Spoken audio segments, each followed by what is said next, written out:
मसीह के बच्चों, मैं उम्मीद करता हूँ कि आप सब खुश और आनंद से हैं। बच्चों चलिए आज हम संडे के मेमोरी वर्ड्स को याद करेंगे, तो सभी लोग तैयार हो जाइए। बच्चों आज का बाइबल पद भजन संहिता की किताब से है। भजन संहिता 34 का 10। मेरे पीछे पीछे बोलिए। The lions may grow weak and hungry but those who seek the Lord lack no good thing. भजन संहिता 34 का 10, सैम्स 34:10। हाँ बच्चों, आपने कभी ना कभी शेरों को तो देखा होगा। हमारे भोपाल में एक वन विहार है जहाँ पे हमें शेर देखने को मिलते हैं, या फिर आपने किताबों में या फिर इंटरनेट पे शेरों को देखा होगा बच्चों।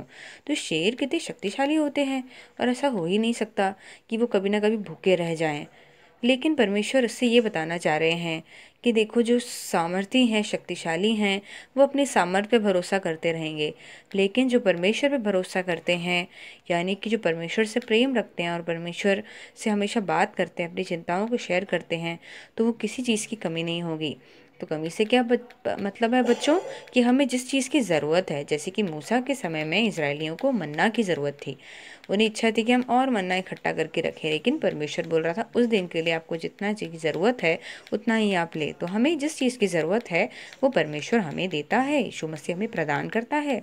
लेकिन हमें यीशु मसीह को हमने दिल में बुलाया है, बहुत अच्छी बात है। इसका मतलब यीशु मसीह के हम बच्चे हैं और हमें उससे निरंतर प्रार्थना करना है बच्चों। तो इसलिए याद रखिएगा कि जो परमेश्वर से के डरवैये हैं या फिर परमेश्वर के पीछे चलने वाले, उससे प्रेम रखने वाले लोग हैं, उन्हें किसी चीज़ की कमी नहीं होगी, यानी कि परमेश्वर ज़रूरतें पूरी करेगा। याद रखिएगा बच्चों, भजन संहिता एक पुराने नियम की किताब है जिसमें ज़्यादातर गीतों के रूप में अध्याय लिखे गए हैं। तो बच्चों ये आप याद रखिएगा, और हम अगले संडे मिलेंगे। सभी को जय मसीह की।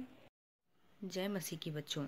बच्चों आज हम मिशनरी स्टोरी पढ़ेंगे क्योंकि आज सेकंड संडे है। बच्चों पिछली मिशनरी स्टोरी में हमने देखा था कि टीफैम और रोज़ा, ये दो बहनें, इसमें पियर जो है इसकी बहुत तबीयत ख़राब हो जाती है, और वो रोज़ा को बार बार टीफैम समझाती है कि देखो तुम मिशन स्टेशन जाके इसको ठीक करा सकते हो, लेकिन रोज़ा नहीं मानती। लेकिन एक रात को टीफैम को पता चलता है कि पियर और रोज़ा वहाँ नहीं है, और उसको मालूम चल जाता है कि रोज़ा पियर को लेगी, क्योंकि वो अपने पापा मिस्टर ओरेस्टील से डरती थी, इसलिए बिना बोले रात में मिशन स्टेशन यानी कि पहाड़ों के दूसरी तरफ चली गई है, जिससे कि वो भी ठीक हो सके और पियर भी। तो बच्चों अब हम इसके आगे देखेंगे। बच्चों बहुत दिनों के बाद फिर वापस रोज़ा घर को आ जाती है, और उसके पापा नाराज़ तो होते हैं, लेकिन पता चलता है कि पियर की तबीयत बिल्कुल ठीक हो चुकी है और रोज़ा की भी तबीयत अच्छी हो गई है, क्योंकि मिशन स्टेशन में मिस्टर मिसेस टर्नबुल और ग्रानी ने बहुत ख्याल रखा रोज़ा का, और रोज़ा को साथ में एक बाइबल भी देके भेजी जो वो टीफैम को देती है। क्योंकि बच्चों पिछली बार वाले एपिसोड में हमने देखा था कि कैसे टीफैम का बाइबल फाड़ दिया गया था मिस्टर ओरेस्टील के द्वारा। अब बच्चों हम इसमें ये भी देखेंगे कि अब इसके आगे क्या होगा करके। तो फिर टीफैम रोज़ा से अलग से बात करती है, और रोज़ा बताते हैं कि हाँ टीफैम, जो परमेश्वर को तुमने यीशु मसीह को उद्धारकर्ता के रूप में ग्रहण किया है, उसको मैंने भी यीशु मसीह को अपने दिल में बुला के उसे उद्धारकर्ता के रूप में ग्रहण किया है। बच्चों क्या होता है कि बीच में कुछ दिनों के बाद टीफैम और उसके पापा, इन सब के घर में उन लोगों ने भुट्टों के बीज लगाए हुए रहते हैं, और वो पूरे फ्रॉस्ट के कारण या फिर बर्फ़ के कारण वो पूरे ख़राब हो जाते हैं, और उस बार उनको बिल्कुल ना पैसा मिलेगा ना खाना। और टीफैम के पापा ज़ोर ज़ोर से बोलते हैं अब तुम्हारा परमेश्वर कहाँ है जो हमें परेशान कर रहा है। और तभी उस समय तो उनके पास कोई जवाब नहीं रहता, और कुछ दिन बाद मिस्टर ओरेस्टील और टीफैम चलने को जाते हैं। और बच्चों बहुत पहले हमने ये पढ़ा था कि मिस्टर ओरेस्टील के पैर में चोट लग चुकी थी, क्योंकि वो विक्टर के पीछे उसे मारने जा रहे थे, और वो गड्ढे में गिर के उनके पैर में लग जाती है। तो बच्चों फिर हम आगे देखेंगे कि मिस्टर ओरेस्टील और टीफैम को पता चलता है कि वहाँ विक्टर आया है, और मिस्टर मिसेस टर्नबुल भी, और वो लोग उनके जगह में क्या कर रहे हैं कि मदद कर रहे हैं लोगों को, क्योंकि वहाँ भूखमरी हो जाती है ठंडी के कारण, पूरे क्रॉप्स ख़राब हो जाते हैं। लेकिन मिस्टर ओरेस्टील ज़ोर ज़ोर से उन लोगों से बोलते हैं कि क्या तुम लोग इनका पैसा क्यों ले रहे हो, और ये जो खाना दे रहे हैं, ये जो अमेरिका से लेके आए हैं कि हम गरीब हैं करके, तो कुछ मत लो, क्योंकि सब में पॉइज़न है, सब में जहर है। पर लोगों को पता रहता है कि सिर्फ खाना और पैसे की बात नहीं है, वो जो मिस्टर और मिसेस टर्नबुल का व्यवहार भी बहुत अच्छा है। और क्योंकि यहाँ पे ज़्यादा से ज़्यादा लोग वूडू प्रैक्टिस कर रहे थे, काला जादू, उसकी वजह से उनके अंदर एक खालीपन था जो कि मिस्टर मिसेस टर्नबुल की बातों से भर रहा था। उन्हें लग रहा था कि नहीं, ये कुछ तो परमेश्वर की तरफ से है। और बच्चों बच्चों अब इसके आगे हम देखेंगे कि लोग वहाँ से मिस्टर और स्टील को भगा देते हैं, क्योंकि वो भी नाउम्मीद होकर बैठे रहते हैं, लेकिन उन्हें पता है कि मिस्टर और स्टील का वुडू उन्हें कुछ भी मदद नहीं कर पा रहा है, और ख़ास करके आंतरिक शांति तो बिल्कुल नहीं दे पा रहा है। बच्चों, मिस्टर ओरेस्टील के मन में बार बार आता है कि उसे उद्धार पा लेना चाहिए, पर एक आवाज़ उसको बोलती है कि नहीं, तुम तो छो, और तुमने कितने गलत काम किए हैं। तुमने लोगों का मर्डर करने की कोशिश करी है, विक्टर को मारने जा रहे थे, और तुम्हारे साथ इतना बुरा हुआ है, तुम उद्धार कैसे पा सकते हो। तो बच्चों, हमें याद रखना है कि परमेश्वर पापियों से प्रेम करने वाला परमेश्वर है।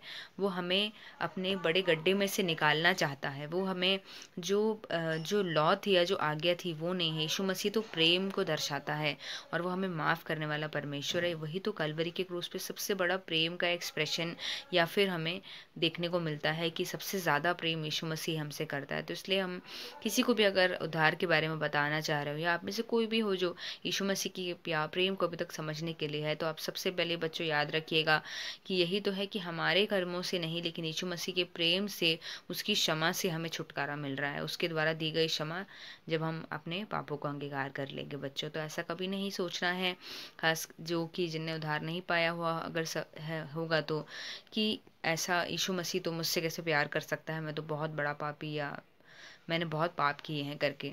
तो बच्चों, मिस्टर ओरेस्टील सोचता है, स्पिरिट से बोलता है अपने वो मंदिर में जाके कि देखो ये क्या हो रहा है। सब लोग अब विक्टर की और मिसेस टर्नबुल की बात सुनना चाह रहे हैं, और देखो यहाँ पे तो अब ये लोग चर्च भी बना रहे हैं। ऐसा टीफा मिस्टर ओरेस्टील को बताती है कि इन्होंने सबको यहाँ पे खाना ला के दिया भूखमरी होने की वजह से, और यहाँ पे एक चर्च भी बना रहे हैं जिससे कि लोग प्रार्थना कर सकें और परमेश्वर से और निकट रह सके। एक झुंड में वो लोग बहुत कुछ सीख सकें यीशु मसीह के बारे में।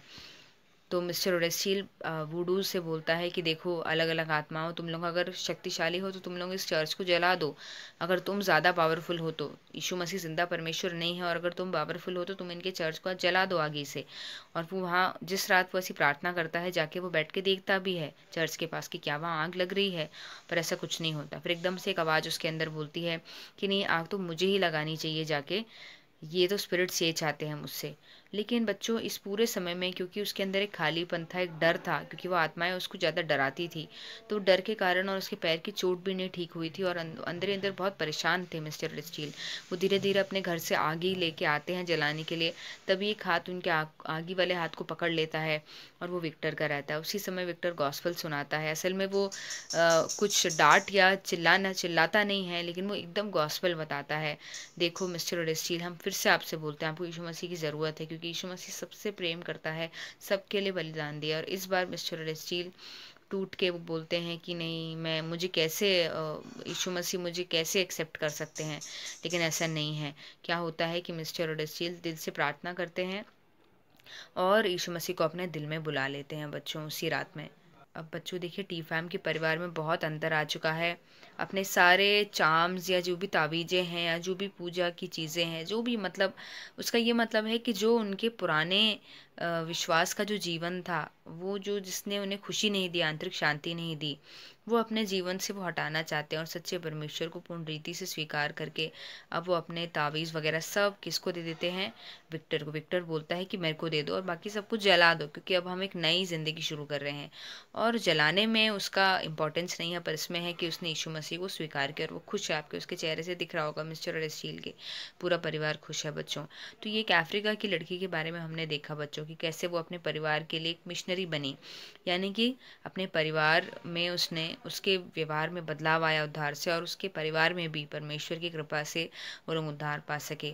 तो बच्चों, हमारी भी सबसे बड़ी जिम्मेदारी है कि हम पहले तो अपने सब दोस्तों के लिए जिनके लिए हमें भार है प्रार्थना करें, और बोले यीशु मसीह आप सबसे प्रेम करने वाले परमेश्वर है, मेरे इन सब दोस्तों को जो अंधकार में है और जो दुख में है, जो शांति के बिना है, उनको परमेश्वर आप शांति दीजिए करके और उनके दिल में आप आ जाइए प्रभु यीशु मसीह करके हम ऐसा प्रार्थना कर सकते हैं। तो बिल्कुल हम भी टीफैम की तरह एक मिशनरी बन सकते हैं बच्चों। तो बच्चों, अब हम अगले सेकंड संडे एक नई मिस्टरी स्टोरी सुनेंगे। उम्मीद है कि आपको ये मिस्टरी घटना से बहुत कुछ सीखने को मिला। सबको जय मसीह की।